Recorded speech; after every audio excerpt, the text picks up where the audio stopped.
자, 우리 30페이지에 중개대상 권리하고 있었어요. 그래서 표가 어디 있냐면 그 뒤에 있으니까 33페이지 있으니까요. 따로 적을 필요 없으세요. 그래서 이제 요거 저당권도 당연히 된다. 근데 금전 소비대차 돈을 빌려주는 계약이에요. 금전 돈이니까 소비대차는 빌려주는 거. 돈을 빌려주는 계약에 부수 꼽살이 껴있는 저당권도 된다. 그런 거예요. 그래서 이것도 판례가 있는데 판례를 좀 설명드려보면 이것도 굉장히 시험에 잘 나오는 판례거든요. 옛날 판례인데도 갑, 채무자, 돈을 꾸는 사람, 병, 채권자, 돈을 꿔주는 사람이에요. 채무자가 꾸는 사람, 채권자가 꿔주는 사람. 을은 고리대금업자.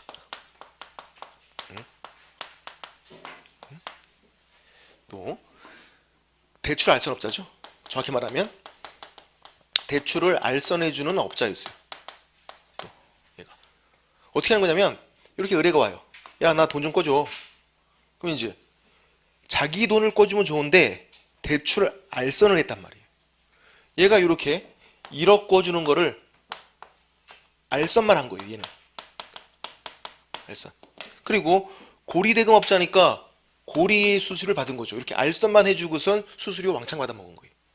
또 업자니까요. 이걸 업으로 하는 사람이에요. 여러 번 한 거죠, 그냥. 이제 얘가 고리 수수료 주고 또 얘는 얘 입장에서는 1억 원을 꿔준 거예요. 거금을. 그리고 갑 토지에 저당권을 설정한 거죠. 1억 꿔주면서 그냥 신용대출 이런 게 아니라 토지에 저당권을 설정하고 돈 꿔준 거예요. 이제, 그러면 이제 얘가 고리의 수수료를 주고 나서 생각하니까 조금 억울해요. 왜 억울하냐면 자기 돈 꿔준 것도 아니고 대출 알선만 했는데 고리의 수수료를 받아먹으니까 좀 괘씸해요. 그래서 경찰에 신고한 거예요. 그래서 이게 또 대법원에 올라갔고 대법관들도 처벌을 하고 싶어요. 누구를? 얘를. 을을 처벌을 하고 싶어요. 얘를.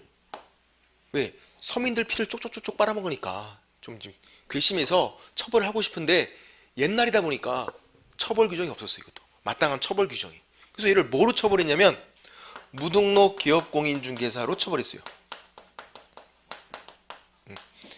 기업공인중개사가 아닌데 중개업한 거예요. 밖에서 중개업하시는 분들 그런 분들이 아닌데 그냥 막 중개업을 한 거예요. 그러면 무등록 기업공인중개사로 처벌을 받아요. 어떻게? 3년 이하의 징역 또는 2천만 원 이하의 벌금 이렇게 무거운 형벌을 받아요. 이게 또는이에요. 그럼 이제 얘는 일단 기업공인중개사가 아니에요. 대출 알선업자지. 그렇죠? 기업공인중개사는 아니에요. 그럼 얘가 한 행동, 요 행동이 만약에 중개업이었으면 얘는 유죄. 이게 중개업이 아니면 얘는 무죄. 이렇게 되는 거예요. 그래서 이제 요게 중개업인지 판단을 해보는 거죠.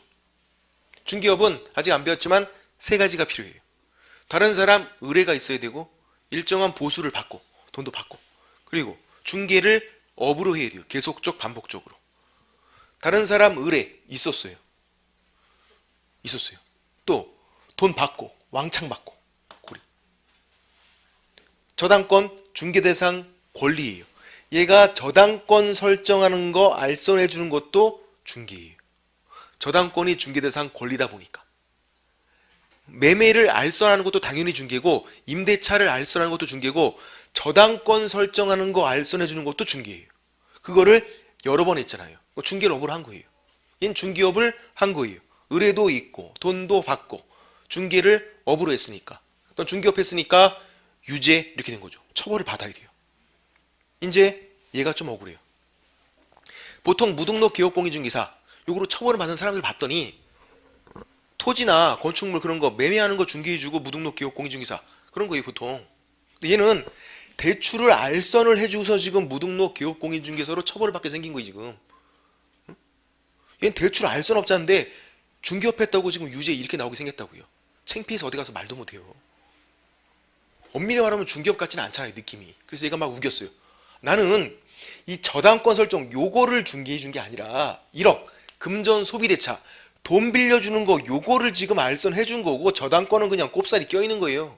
이렇게 우겼어요. 맞잖아요 그게. 얘는 대출 알선업자니까.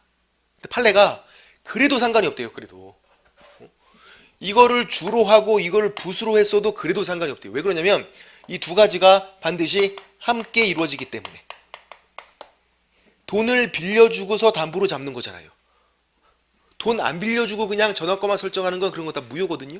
그건 효력이 없어요. 당연히 금전 소비대차 돈 빌려주는 거랑 저당권 설정은 함께 이루어져요. 함께.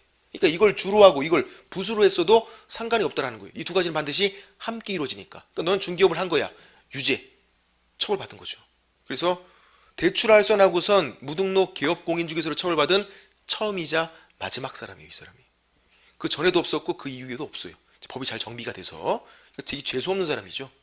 시험에 잘 나와요. 재수 없는 사람이라서 기억하셔야 되고. 됐고. 그러면 또 문제가 되는 건 뭐냐면 이 판례에서 그러면 금전소비대차 돈 빌려주는 거, 돈을 빌려주는 거 요것도 중개를 할 수 있다. 그런 판례였나요 이게? 금전소비대차 요 자체만도 중개할 수 있다? X. 그렇지 않아요. 돈은 중개할 수 있는 게 아니라고요. 돈은.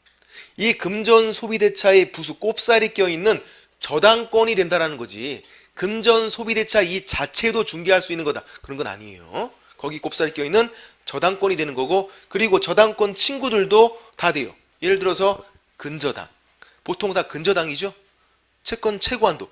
1억 거 주고선 담보로 잡으면 저당이에요. 1억이 채권 최고 한도예요. 1억 한도 내에서 채무액이 증감 변동을 해요. 그럼 근저당이에요. 그것도 되죠. 저당이나 근저당이나. 요즘 다 근저당이잖아요. 근저당. 그리고 가등기 담보권 그런 것도 있어요. 가등기 담보권. 이게 뭐냐면 돈 빌려주고 담보로 잡는데 가등기를 한 거예요. 가등기를. 그러니까 용도가 똑같아요. 이건 돈 빌려주고 저당권 설정한 거고, 이건 돈 빌려주고 가등기를 해놓은 거고. 돈 빌려주고 담보로 잡는 건 똑같으니까 다 된다라는 거죠. 그것도. 그리고 환매권도 돼요. 환매권. 이것도. 환매권 다시 사는 거죠. 환매권. 나중에 민법 시간에 배우세요. 환매. 이것도 되는 건데 설명을 좀 드려보면 예를 들어서 갑이 매도인이고 병이 매수인이에요. 둘이 매매를 하죠. 토지를 팔았다고 쳐보세요. 토지를. 그리고 매매계약 체결하면서 동시에 뭐 하냐면 환매 특약을 해요. 이 환매 특약은 매매계약과 동시에 돼요. 그래서 이런 매매계약을 우리가 뭐라고 부르냐면 환매 특약부 매매 이렇게 불러요. 환매 특약을 매매계약과 동시에요. 뭐냐면 이거는 내가 너한테 팔지만 환매니까 다시 살게 그거예요. 그 특약을 같이 넣어놓는 거예요. 그래서 환매 특약부 매매. 그러면 매매했으니까 소유권 이전 등기가 돼요. 그리고 환매 특약에 따라서 뭐가 되냐면 환매 등기가 돼요.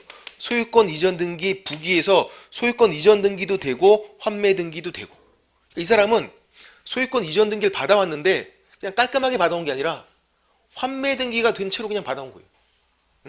환매 특약에 따라서 환매 등기가 돼서, 그래서 환매 등기가 된 토지가 된 거예요. 이런 상태. 자, 그러면 환매 등기가 된 토지에 환매 등기가 돼 있대요. 이거 개업공인중개사가 중개할 수 있나요, 없나요? 고민할 필요가 없는데. 토지. 국유 사유 판단하시라니까요. 토지. 내 땅이잖아요. 환매 등기가 돼 있건 뭐가 돼 있건 소유권 빼앗긴 거 아니니까. 내 거니까 된다고요. 개업공인중개사가 중개할 수 있어요. 얘가 이 환매 등기가 된 것도 팔 수 있어요. 병달 씨에게. 다른 사람에게 판대요. 그러면 개업공인중개사가 가서 설명 잘해주면 돼요. 야, 네가 살려는 토지에 이 환매 등기가 돼 있고, 환매 등기가 돼 있으면 이 사람 갑 환매권자, 얘가 너한테까지도 환매권을 행사할 수 있어. 그러려고 지금 환매 등기해 놓은 거니까. 그러면 환매권 행사하면 얘는 소유권 상실되고, 소유권 상실하는 거야. 이렇게 설명만 해주면 된다고요. 환매 등기가 돼 있으니까 너 이거 매매로 살 수가 없어. 이게 아니라 살 수 있지만 소유권을 상실할 수 있어. 이렇게 설명해 주면 되는 거예요. 어쨌거나 되는 거고. 또 그러면 이제 얘 환매권이죠. 이게 다시 살 수 있는 권리예요.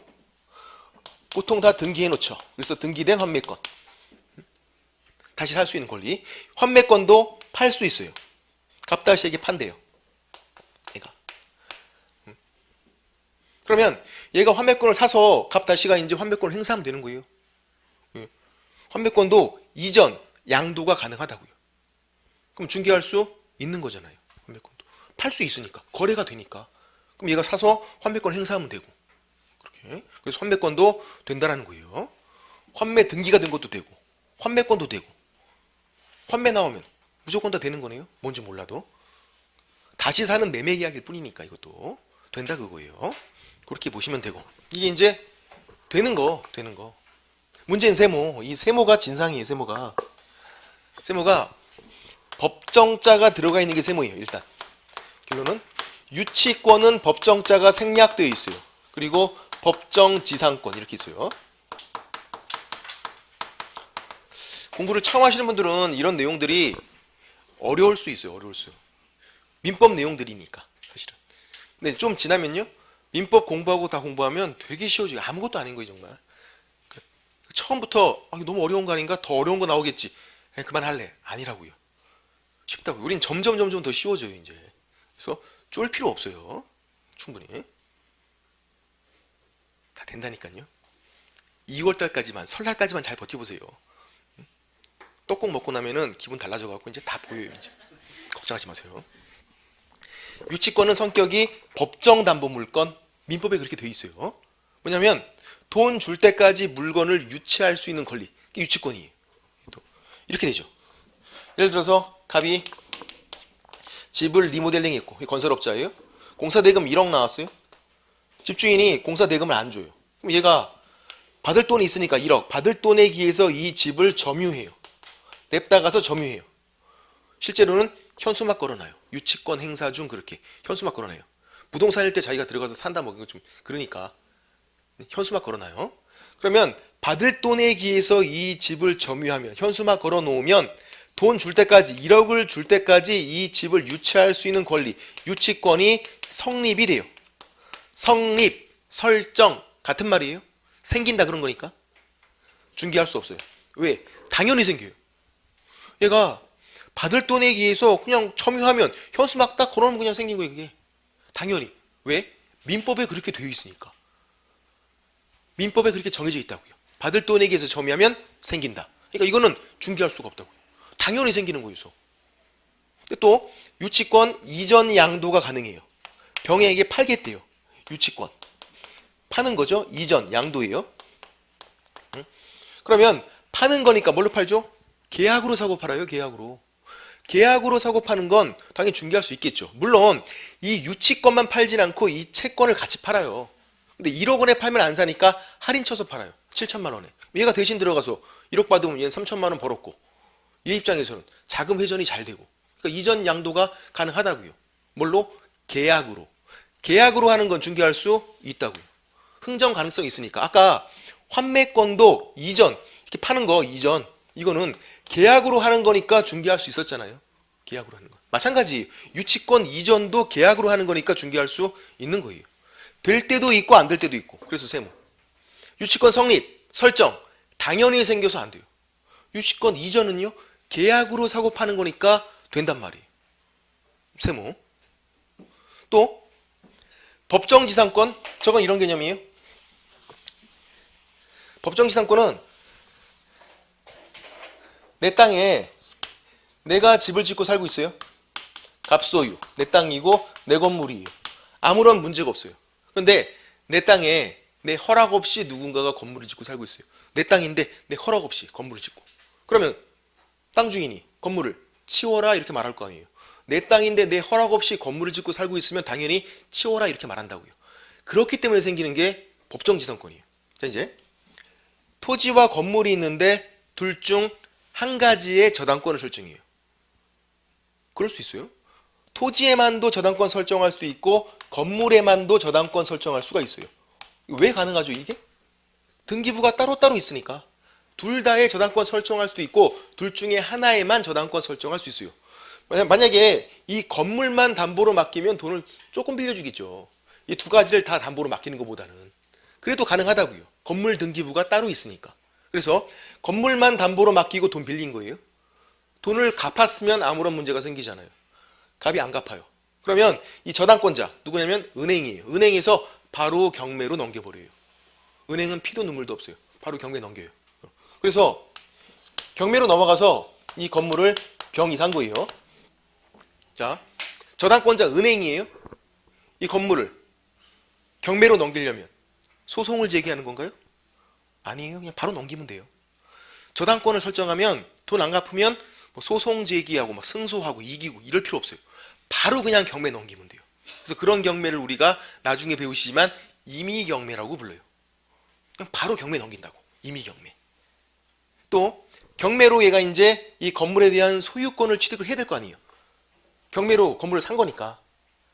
매매로 건물을 샀으면 이전 등기를 해야만 소유권 취득해요. 근데 경매 시에는요, 등기가 없어도 돈만 완납을 하면, 매각대금 완납하면 바로 소유권 취득해요. 돈만 다 내면, 등기 없어도. 그래서 얘가 돈 다 내고 건물 소유권 취득한 거예요. 돈만 다 내면 되니까. 그 다음, 토지는 어떻게 된 거죠?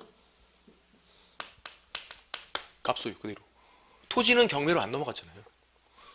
건물에만 저당권 설정했으니까 건물만 경매로 넘어갔고, 토지는 계속해서 그냥 갑소유예요. 경매로 안 넘어가서. 이런 상태가 된 거예요. 그럼 이런 상태가 되니까 이제 문제가 발생하죠. 얘 입장에서는 병이 자기 허락 없이 건물을 짓고 살고 있는, 둘이 어떤 계약 관계가 있는 게 아니잖아요. 그러니까 자기 허락 없이 건물을 짓고 살고 있는 이런 상태가 된 거예요. 지가 돈을 안 갚아서 이런 일이 생겼지만. 그래서 이제 그래도 갑이 병에게 건물을 치워 이렇게 말한다고요. 내 땅인데 네가 왜 건물 짓고 살아? 치워. 그러면 이걸 치우려면 누가 이걸 경매로 사요? 안 사지. 그래서 건물 소유권 취득할 때 한 가지를 더 취득하는 게 법정지상권이에요. 지상권은 무슨 말? 땅 위를 빌리는 거. 법정은 당연히 빌리는 거예요. 법정. 법에서 정한 거니까. 당연히 건물이 있는 땅 위 요 부분을 빌리는 거로 보는 권리. 요걸 그냥 당연히 취득해요. 돈만 내면 건물 소유권도 취득하고 법정지상권 빌리는 것도 당연히 취득하고. 그러니까 중개할 수가 없어요. 당연히 그냥 생겼으니까. 법정지상권에 성립 그러면 안 된다고요. 성립, 설정 같은 말이에요? 안 되는 거예요. 당연히 생기는 거니까. 근데 또 이전 양도도 가능하죠. 병이 병다시에게 이 법정지상권이라는 권리를 팔겠대요. 물론 이것만 팔지는 않겠죠. 건물을 팔면서 같이 팔 거 아니에요. 근데 성격이 이상한 사람들이 있어요. 굳이나 이 법정지상권 요것만 한번 팔아볼 거야. 요것도 돼요. 특이하죠? 우리나라는 계약 자유여서 법정지상권 요것만 팔아볼게. 정말 되나 안 되나 보려고 돼요. 시험에 나온 적도 있어요. 그래서 법정지상권 이전 양도 뭐로 한다고요? 계약으로 된다고요. 될 때도 있고 안 될 때도 있으니까 세모. 법정지상권 성립 당연히 성립해서 안 돼요. 이전 계약으로 서급하는 거니까 된다고요. 그래서 결론은 법정자가 들어가 있는 거, 유치권은 법정자가 생략된 거고 법정지상권이잖아요. 이렇게 법정자가 들어가 있는 건 나눠보면 된다고요. 성립 안 되고 당연히 성립해서 설정 같은 말이라고 그랬어요. 이전 이건 되고 계약으로 서급하는 거니까. 오케이. 근데 또 문제가 있죠. 시험 문제가 역시 또 법정지상권 이렇게 나온 적이 있어요. 성립 이전 말을 안 해줬네요. 법정지상권 이렇게 나왔어요. OX. 응? 정답 없음. 모르잖아요 우리가. 환기순이 아닌 이상 모른다고요. 척 보고 알 수 있는 게 아니니까 말을 해줘야지. 아까 아파트 입주권 이렇게 나와도 정답 없음. 왜? 동호수가 특정된 건지 안 된 건지 말을 안 해주면 모르니까요. 마찬가지 법정지상권 달랑 이렇게만 나오면 문제를 못 푼다고요. 성립인지 이전인지 말을 해줘야지. 정답 없음. 근데 또 나왔어요. 유치권. 또 정답 없음. 두 번이나 정답 없음. 성립 이전 말을 안 해주면 문제를 못 푸니까. 또 나올까요? 이제 또 안 나와요. 설마 세 번씩이나. 두 번 나와서 다 정답 없음 처리됐는데. 또 이게 세모. 그리고 이제 X 안 되는 거. 우리는 X가 중요해요. 공부하실 때는 항상 아닌 게 중요해요. 뭔가 외울 때도 아닌 거 X 위주로 잘 기억을 하셔야 문제가 잘 풀려요. X 아닌 거 위주로. 그래서 공부를 빨리 끝내야 한다고요. 오래 공부하면은 성격이 삐뚤어져요. X 부정적인 것만 보니까 긍정적인 걸 봐야 되는데 사람이 빨리 끝내자 그거예요. 오래 안 해 이제. X 안 되는 거 첫 번째 질권 그리고 점유권 이런 거 안 돼요. 질권은요 전당포예요. 전당포 가서 시계, 반지, 목걸이, 팔찌 맡기면 전당포 주인이 그거 갖고 있잖아요. 그 권리가 질권이에요. 우리가 전당포에서 뭐 중개하는 거 아니니까. 질권은 부동산을 객체로 하지 않아서 안 되는 거예요. 우리 시험법이 아니에요. 그래서 이게 질권이 부동산을 객체로 하지 않아서 안 되고, 또 점유권도 안 돼요. 점유권은 사실상 지배하면 생기는 권리. 소유권 따로, 점유권 따로. 제가 분필 점유권자 지배하고 있으니까 소유권자가 아니라. 얘는 당연히 그냥 지배하면 생기는 거지 중개해 줄 수 있는 게 아니에요. 예를 들어서 갑, 병, 집에 대해서 임대차 계약을 체결했어요. 임대차. 그러면 어떤 권리가 넘어가냐면 임차권이라는 권리가 넘어가요. 둘이 임대차 계약 체결했고, 그러면 월세를 살 수 있는 권리, 임차권이 이렇게 넘어가는 거예요. 얘가 소유권자였고, 그럼 얘가 중개대상 물, 집이 중개대상 권리예요. 중개대상 행위예요. 요거를 개업공인중개사 중개했으면 임차권을 중개해 준 거잖아요. 월세를 살 수 있는 권리를. 임차권을 취득한 병이 얘가 이제 어떻게 월세 살러 들어가요. 집에 딱 들어가면 그때 점유권 생긴 거고. 개업공인중개사 얘가 중개해서 점유권 생긴 게 아니라 지가 발로 그냥 들어가서 생긴 거잖아요. 이거는 중개해 줄 수 있는 게 아니야. 이게 또 매매어도 마찬가지잖아요. 매매면은 더 쉽죠. 어떤 권리죠? 소유권. 매매면. 그리고 이게 매매고. 얘가 이제 중개대상 물, 소유권이 중개대상 권리, 매매가 중개대상 행위. 그러면 소유권을 중개해 준 거잖아요. 아니면 매매를 중개해 준 거고. 아니면 이 집을 중개해 준 거고. 그래서 소유권을 중개해 줘서 소유권 취득한 이 병이 어떻게 지 발로 걸어 들어가잖아요. 이제 살라고. 들어가면 점유권 취득한 거고. 지가 들어가면.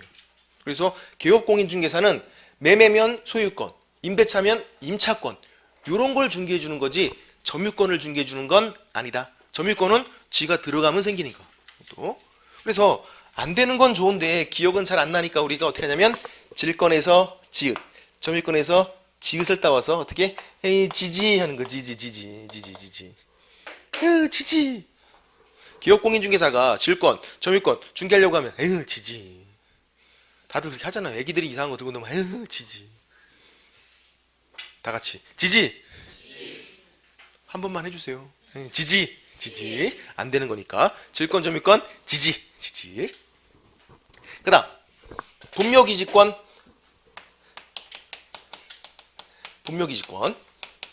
분묘가 뭐죠? 묘. 분묘기지는 묘가 있는 땅을 말해요. 분묘는 묘, 분묘기지는 묘가 있는 땅. 이거는 남이 땅에 우리 조상묘가 있대요. 내 땅에 우리 조상묘가 있으면 아무런 문제 없잖아요. 남이 땅에 우리 조상묘가 있는데 그 묘를 계속 갖고 있을 권리가 분묘기지권이에요. 남이 땅에 우리 조상묘가 있는데도. 이 분묘기지권 중개할 수 없어요. 왜? 거래가 안 돼요. 분묘나 분묘기지권 누가 사고 팔겠어요 이거를. 그리고 귀신 나와요 이런 거. 괜히 밤에 중개했다가. 안 되는 거고. 귀신 나오니까. 그리고 무체재산권. 이거는 형태가 없는 재산권이죠. 말이 어려운데 형태가 없다 그런 말인데 내용을 알면 쉬워요. 특허권, 저작권, 상표권 그런 걸 우리가 통칭해서 무체재산권이다 이렇게 불러요. 특허권이 2번 나온 적 있어요. 그리고 그 이후로는 지금 안 나오고 있어요. 저작권, 상표권 충분히 나올 수 있어요. 한 번 정도는 들어봤잖아요. 그건 누가 먹고 사는 거죠? 변리사가. 개업공인중개사가 중개하는 게 아니라 안 되는 거고. 그 다음 비재산권. 재산권이 아닌 것도 안 되죠. 그러니까 아닐 비자. 재산권이 아닌 거. 예를 들어서 친권, 인격권. 친권. 내가 내 자식에 대해서 갖고 있는 권리. 친권. 거래가 안 돼요. 자식을 앵벌이 시키는 게 아니니까. 인격권. 내 인격권. 거래하지 않잖아요. 그런 것들은. 거래가 안 되니까 안 되는 거고. 초상권. 당연히 안 되는 거죠. 그런 것도. 됐고. 그래서 안 되는 거 어렵지 않고 2가지. 지지. 요거만 좀 주의하면 되겠다. 그래서 이제 중개대상 권리. 책을 보시면 책으로 좀 정리를 해보면 안 되는 것만 좀 볼까요? 안 되는 거 보기 전에 31페이지에서 동그라미 3번 저당권 볼게요. 저당권 되는 거죠. 당연히 되는 거고 다만 문제가 되는 거 첫 번째 줄에 31페이지 맨 위에요. 다만 문제가 되는 것은 금전 소비대차의 부수에서 저당권 설정하는 거.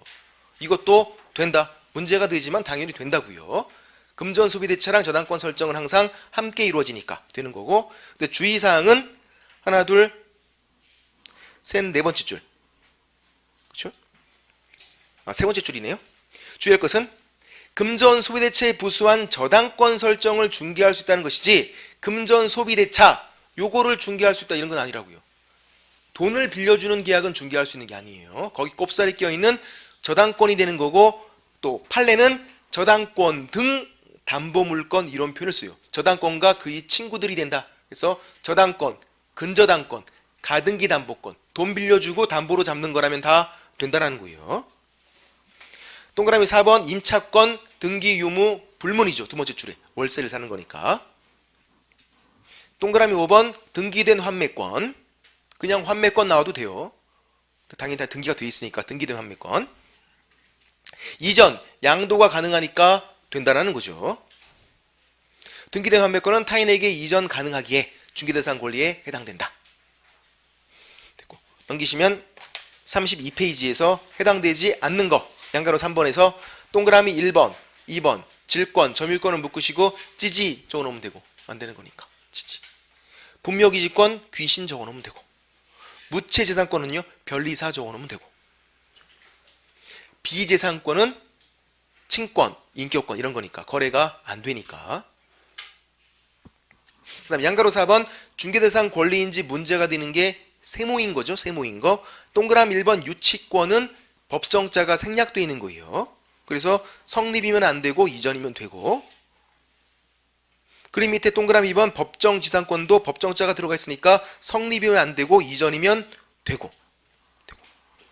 또 넘겨보시면 그림이 있는데 33페이지 그림이 있고 그림에서 두 번째 클로버를 보세요. 두 번째 표시 클로버. 법정지상권만 이전도 가능하다고요. 보통 건물 팔면서 같이 팔지만 법정지상권만 굳이 그것만 팔겠대요. 이것도 중개할 수 있다 그거예요. 시험에 나온 적도 있었고 우리가 EJ까지 했었어요. 이게 가능하냐고. 근데 판례가 가능하다 그렇게 돼 있으니까 뭐 가능한 거예요. 우리는 판례 아니면 법 따라가는 거니까. 실제로 그게 가능한지 안 가능한지 따지는 게 아니라 가능하다고요. 판례가 이렇게 있으니까요. 성격이 까칠한 사람들이 있어요. 그 다음 동그라미 3번 법정저당권 뭔지 모르셔도 돼요. 법정자가 들어가 있네? 그럼 똑같을 거 아니에요.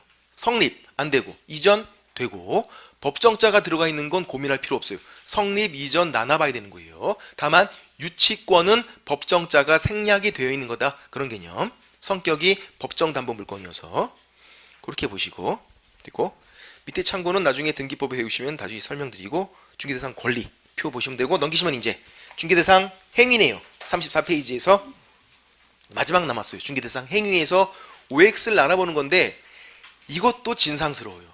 처음 하시면. 왜냐하면 민법에서 배우시는 법률 요건 그런 걸 죄다 또 검토를 해봐야 돼요. 법령에 규정이 없어요. 중개대상 물만 딱 규정이 있는 거고 중개대상 권리 또 중개대상 행위 이런 것들은 법령에 규정이 없어서 우리가 일일이 해석을 통해서 될지 안 될지를 판단을 해보셔야 되는 거예요. 좀 진상스러워요. 중개대상 행위 이거는 뭐를 검토한다? 법률 요건. 민법에 법률 요건이라는 게 있어요. 법률 요건. 두 가지가 있는데 나중에 민법 시간에 배우세요. 법률 행위라는 게 있고 법률 규정이라는 게 있어요. 법률 행위는 의사표시를 필수 불가결 요소로 하는 법률 요건이다 그래요. 무슨 말이냐면 의사표시가 꼭 있어야 된대요. 법률 행위가 되려면 의사표시가. 그러니까 어떤 권리가 변동해요. 그냥 변동하는 게 아니라 변동시키고자 하는 내 의사표시. 그거에 따라서 변동하는 거예요. 그럼 법률 규정은요? 줄이면 법정. 당연히 변동해요. 내 의사랑 상관없이. 의사표시가 없는 거. 의사표시가 있는 거. 이제 법률 규정. 예를 들어서 경매. 상속 두 가지만 볼게요. 더 많이 있지만. 경매, 아까 돈만 다 내면 당연히 권리 취득한다고, 소유권을. 돈만 다 내면. 또 상속, 피상속인 사망 시에 당연히 권리가 상속인에게 변동돼요. 아버지가 돌아가시는 순간에, 그 순간에 아무것도 안 해도 당연히 권리가 상속인에게, 그 자식들에게 변동하는 거예요, 그냥. 그거는 중개할 수가 없다고요. 당연히 권리가 변동하는데. 경매, 매각대금 완납했대요. 가서 중개할 수 있는 게 없잖아요. 상속, 피상속인 아버지가 돌아가셨대요. 가서 막 중개하고 있대요. 욕만 뒤지게 먹지. 누군가 돌아가시면 부주를 해야지. 거기서 왜 중개하냐고요. 안 되는 거고. 근데 이제 문제가 상속, 경매 이거 안 돼요. 당연히 변동해서. 이렇게 나온 적이 있었죠. 상속된 토지. 돼요, 안 돼요? 뭘 봐야죠? 이거 토지. 상속이 이미 끝났잖아요. 상속으로 내가 취득한 토지는 내 땅이니까 당연히 되죠, 이거는. 그래서 문제를 끝까지 보셔야 돼요. 몰라서 틀리는 것보다 실수해서 틀리는 게 더 많다고요. 그러니까 우리는 모르는 걸 맞춰서 붙는 시험이 아니라 아는 거를 실수를 안 해서 붙는 시험이에요. 일단 개념이 그래요. 틀리라고 낸 거는 그냥 틀리셔도 상관이 없다고요. 어차피 8개를 틀려도 80점이에요. 그러니까 실수만 안 하면 돼요. 이런 것들 실수를 많이 하셨다고요. 상속에 낚여서 괜히. 또 경매 안 되죠? 경매로 취득한 토지 된다고요. 경매 끝났고 경매로 내가 취득한 토지인데 내 땅인데 되지 그는. 일단 법률 규정인 경매나 상속 안 되는 거고 공매도 안 돼요. 공매도 경매 공매 세트잖아요. 경매 공매는 일단 법률 행위에 되고 법률 행위도 종류가 3가지가 있는데 계약이라는 게 있고 계약은 의사 표시가 서로 이렇게 맞짱 뜨고 있어야 돼요. 청약, 승낙 이런 식으로. 또 단독행위는요. 의사 표시가 한 개예요. 단독행위니까. 법률행위는 의사 표시가 무조건 있어야 돼요. 합동행위라는 것도 있어요. 합동행위는 합동이니까 의사 표시가 같은 방향으로 나가는 거예요. 여러 개가. 계약은 맞짱 뜨는 거고. 근데 합동행위는요. 중개할 수 없고 우리 시험 범위도 아니에요. 그냥 제껴버리시면 돼요. 단독행위는요. 중개할 수는 없어요. 우리 시험 범위이긴 해요. 단독행위는. 근데 의사표시가 한 개고 혼자서 난리치고 있는 건데 중개해 줄 수가 없을 거 아니에요. 혼자서 뭐 하고 있는 거 가서 뭐 해줘요, 그를. 혼자서 난리치고 있는데 해줄 게 없잖아요. 적어도 의사표시가 이렇게 맞짱을 떠야 가서 흥정을 붙이고 중개를 해줄 거 아니에요. 그래서 계약이어야 돼요, 계약. 단독행위나 합동행위는 중개할 수 있는 게 아니에요. 계약이 되는데 계약도 종류가 또 2가지가 있어요. 채권 계약이라는 게 있고 채권을 발생시키는 계약, 물권 계약. 힘이 더 센 물권을 발생시키는 계약이 있어요. 채권 계약, 물권 계약. 자, 이제 채권 계약 민법에 14가지가 규정이 되어 있어요. 이런 것들이 채권 계약이다. 민법에. 그 중에서 우리는 매매 계약이에요. 교환, 맞바꾸는 계약이에요. 임대차, 월세를 사는 계약이죠. 이 3가지만 중개할 수가 있고 이 3가지만 시험 범위예요. 아까 금전 소비대차 뭐죠? 돈을 빌려주는 계약. 그것도 민법에 나와 있어요. 근데 중개할 수 없잖아요. 이 3가지만 되니까. 사용대차, 공짜로 빌려주는 계약이에요. 중개할 수 없다고요. 3가지만 되는 거고 이 3가지만 시험 범위예요. 매매, 교환, 임대차만. 물권 계약은 물건을 넣어주시면 돼요. 무슨 권리를 설정하는 계약이다. 설정 계약. 아니면 무슨 권리를 이전하는 계약이다. 이전 계약. 이런 식으로. 예를 들어서 물건 뭐 저당권이 있대요. 아니면 뭐 전세권이 있대요. 대표적으로. 전세권 설정 계약 된다고요. 전세권 이전 계약 된다고요. 저당권 설정 계약 돼요. 저당권 이전 계약 돼요. 이런 권리들을 그냥 넣어주시면 돼요. 근데 안 되는 게 있다고요. 뭐냐면 질권이죠. 질권 설정 계약 안 돼요. 질권 이전 계약 안 돼요. 왜 안 될까요? 질권이니까. 질권은 시계, 반지, 목걸이, 팔찌 그거니까 안 된다고 이거는. X. 또 유치권도 문제가 될 수 있겠네요. 유치권 설정 계약, 설정, 성립 같은 말인데 돼요, 안 돼요? 안 되잖아요. 왜? 유치권은 세무였잖아요, 세무. 성립 설정 같은 말인데 안 된다고요. 유치권 이전 계약은 되잖아요. 유치권은 세무였으니까, 유치권은 세무. 그래서 역시 유치권만 좀 주의하시면 되겠다 그거죠. 유치권은 세무, 설정, 성립 안 되는 거고 당연히 성립해서 유치권 이전 되는 거고 계약으로 사고 파는 거니까 그런 식으로. 그래서 이런 것들이 이제 중개대상 행위가 되는 거고 민법을 배우시면 훨씬 더 이해하기가 쉬워지니까 지금은 잘 이해가 안 되더라도 그냥 넘어가시면 돼요. 나중에 자연스럽게 되는 거고 따로 공부하실 필요도 없어요. 이런 것들은. 응? 앞에 부분을 따로 공부하고 있다? 그건 아니고 그냥 수업 몇 번 들으시면 다 그냥 아시게 된다고요. 이거는. 지금 모르시다 하더라도 당황하지 말자. 그런 거. 됐고 책을 보시면 34페이지에서 4번 중개대상 행위에서 양가로 2번 해당되는 거 볼게요. 양가로 2번에서 동그라미 1번 민법 14개의 전형계약, 채권계약 14개가 규정되어 있는데 그 중에서 매매, 교환, 임대차만 되는 거고 다른 건 안 되는 거고 사용대차, 뭐 금전 소비대차 이런 건 안 되는 거고 동그라미 2번 물권계약은 무슨 권리를 설정하는 계약, 이전 계약이 있는데 권리들을 그냥 넣어주시면 된다고요. 간단하게. 무슨 권리 설정 계약, 무슨 권리 이전 계약. 다만 질권 보이면 무조건 X, 지지.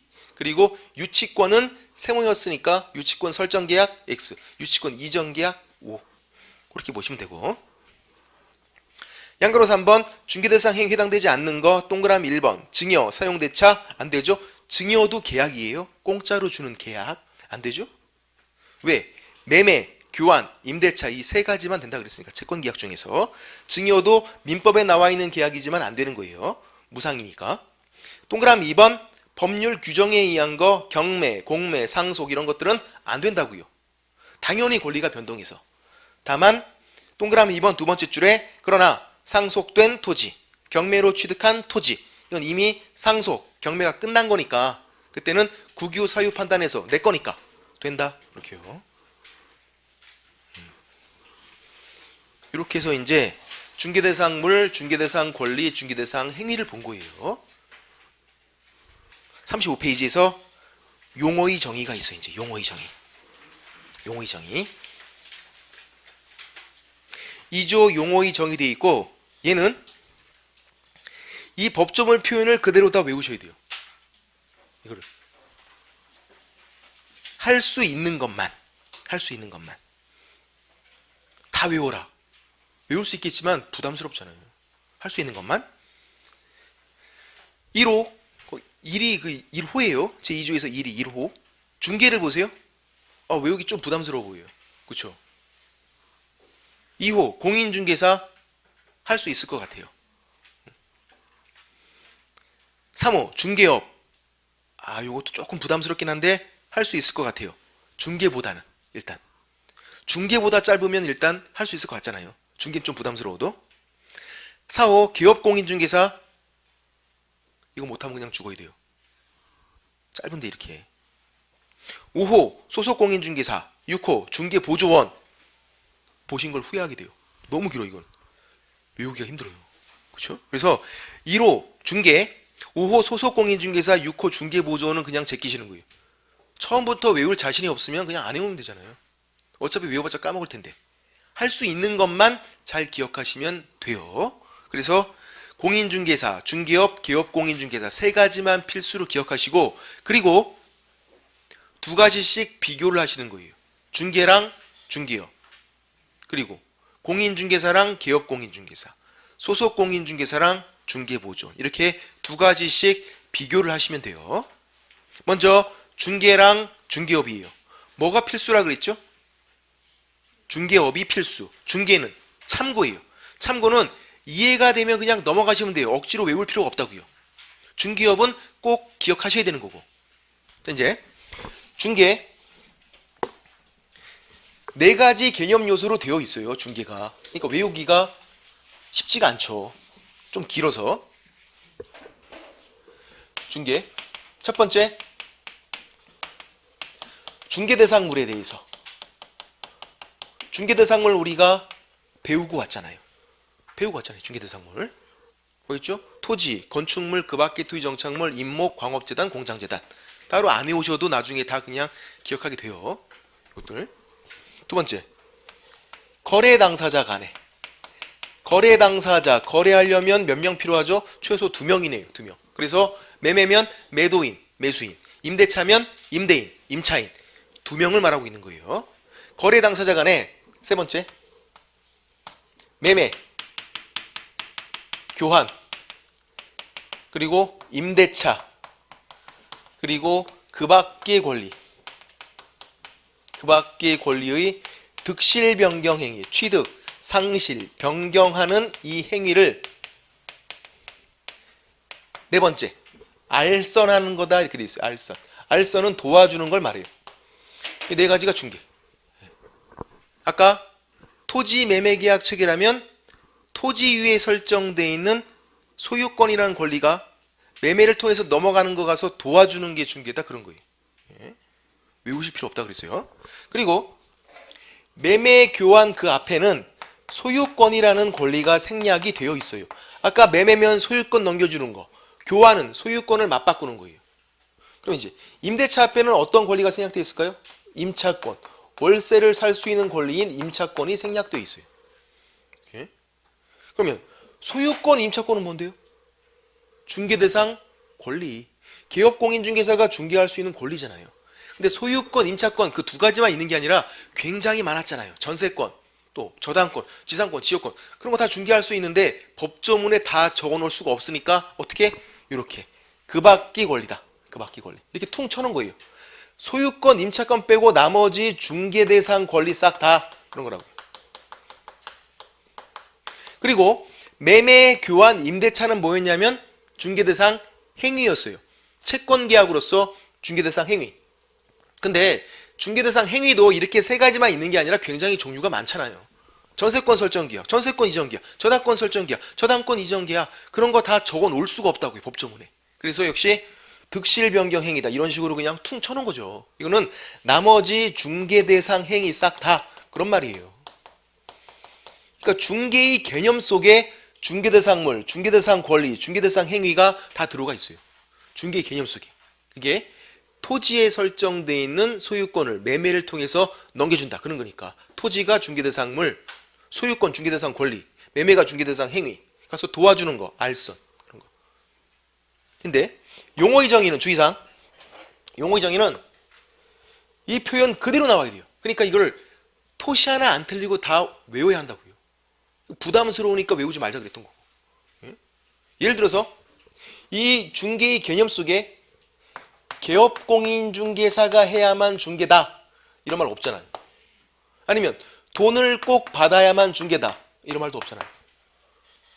그냥 보통 사람이 해도 중개고 돈을 안 받아도 중개예요. 왜? 이런 것들이 개념 요소에 없으니까.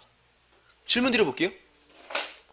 중개람은 개업공인중개사가 중개대상물에 대해서 거래 당사자 간에 매매, 교환, 임대차, 그 밖의 권리, 득실 변경 행위를 알선하는 것을 말한다. X. 개업공인중개사가 들어가면 안 된다고 이게. 아니면 중개라면 중개대상물에 대해서 거래 당사자 간에 매매, 교환, 임대차, 그 밖의 권리, 득실 변경 행위를 일정한 보수를 받고 알선하는 것을 말한다. 그것도 X. 왜? 들어가면 안 된다니까요. 뭐가 빠져도 안 되지만 더 들어가도 안 돼요. 딱 이렇게만. 참고. 이제 필수인 거 중개업. 꼭 기억하는 거 중개업. 중개업은 세 가지로 되어 있어서 중개보다는 외울 수가 있어요. 중개보다는 첫 번째, 다른 사람 의뢰가 있어야 돼요. 아까 잠깐 설명드렸지만 다른 사람 의뢰. 괜히 막 끼어들면 안 돼요. 의뢰를 받고 끼어들어야 돼요. 두 번째, 일정한 보수를 받고. 일정한 보수를 받고. 돈을 받아야만 중개업이에요. 보수를 받고니까. 세 번째, 중개를 업으로 하는 거. 중개 이거예요. 이 중개를 업으로 어떻게 계속적, 반복적으로 하는 거. 업으로는 계속적, 반복적. 여러 번 하는 거. 어떻게 판단하냐면 사회 통념에 따라서 객관적 판단이에요. 겉모습만 가지고 이따 판단해 볼게요. 자, 이제 중개업은 이 세 가지가 다 나와야 역시 중개업이 되는 거예요. 뭐 한 가지가 안 나오면 중개업이 될 수가 없다고요. 예를 들어서 다른 사람 의뢰도 없는데 돈 받고 중개를 업으로 했대요. 이 두 가지만. 중개업이 아니에요. 아니면 다른 사람 의뢰가 있는데 공짜로 중개를 업으로 했대요. 중개업이 아니라고요. 돈을 안 받았으니까. 또 다른 사람 의뢰가 있는데 돈도 받고 의뢰 있고 돈도 받고 중개를 한 번만 했대요. 한 번, 1회. 중개업이에요, 아니에요? 이건 몰라요. 중개를 한 번 했더라도 업으로 할 수도 있는 거예요. 이 계속적으로 반복적으로 했나 판단은 겉모습만 가지고 객관적으로 판단해요. 그래서 한 번 했더라도 이 사람이 중개사무소 간판을 걸고 한 번 했대요. 이거는 업으로 한 거예요. 계속할 생각이 겉으로 보기엔 있어 보이잖아요. 간판까지 걸었으니까. 근데 우연한 기회에 어쩌다가 우연한 기회에 그냥 한 번 했대요. 이건 업으로 한 게 아니고 어쩌다가 정말 한 번 한 거니까. 그럴 거 아니에요. 어쩌다가 한 번 한 건데. 그죠? 이런 식으로 나눠봐야 한다고요. 중개를 한 번 했다. 그럼 나눠봐서 간판 걸고 한 번 했으면 업으로 한 거. 어쩌다가 한 번 했으면 업으로 한 거 아닌 거고. 정말 어쩌다가 한 번 한 거니까. 그리고 요 밑에 있는 거 얘가 판례거든요. 우연한 기회에 한 번 한 거는 중개를 업으로 한 게 아니어서 중개업이 아니다. 그런 판례예요. 어쩌다 한 번 한 거는. 또 여기도 판례가 있어요. 일정한 보수를 받고 돈을 받아야만 중개업인데 받지 않았어요. 안 받고 달라고 요구했고 주기로 약속을 했네요. 이런 상태예요. 받지는 않았고 아직까지는 달라고 요구를 했더니 내놔 그랬더니 줄게 약속까지 했어요. 중개업이 아니에요? 아니죠. 고민할 필요가 없잖아요. 돈을 받고 단돈 100원이라도 받아야 중개업이지. 안 받았잖아요. 요구 약속만 했지. 돈을 실제로 받아야만 중개업이 되는 거예요. 이거는 받지 않았으니까 중개업이 아니다. 그런 거. 그리고 역시 용어의 정의에서는 저 세 가지가 다 나와야 중개업. 꼭 기억을 하셔야 한다고요. 필수. 이거는 오늘 이거 중개업 하나만 잘 외우고 돌아가셔도 큰 거 하신 거예요, 정말로. 올해 6월달 돼도 이거 못 외우신다고요, 중개업을. 좀 허무하죠. 6개월 했는데 중개업 모르고 있어요. 안 된다고요. 중개업 필수. 그래서 꼭 기억을 하셔야 되니까 필수니까 노래로 기억하셔야죠. 이제 제가 만들어 본 건데 돌리고 다른 사람 보수를 중개를 업으로 그러니까 잘해. 옛날 드라마에 나왔던 노래 같은데 제가 한번 만들어 본 거예요. 키워드는 뭐? 다른 사람 의뢰, 일정한 보수, 중개를 업으로. 이 세 가지가 키워드죠. 앞에 있는 돌리고는 아무 의미 없어요. 그냥 추임새예요. 돌리고만 기억하고 나머지는 기억이 안 난다. 아무 의미가 없다고요. 그러면 가운데 있는 게 기억나야지. 다 같이 해볼게요. 우린 쉬우니까. 자, 시작. 돌리고 다른 사람 보수를 중개를 업으로 그러니까 잘해. 잘하셨어요. 쉽잖아요. 한 번만 더. 여러 번만. 시작. 다른 사람 보수 중개를 업으로 그러니까 잘해. 잘하셨어요. 잘하셨어요. 지우고 해볼게요. 지우고. 자, 시작.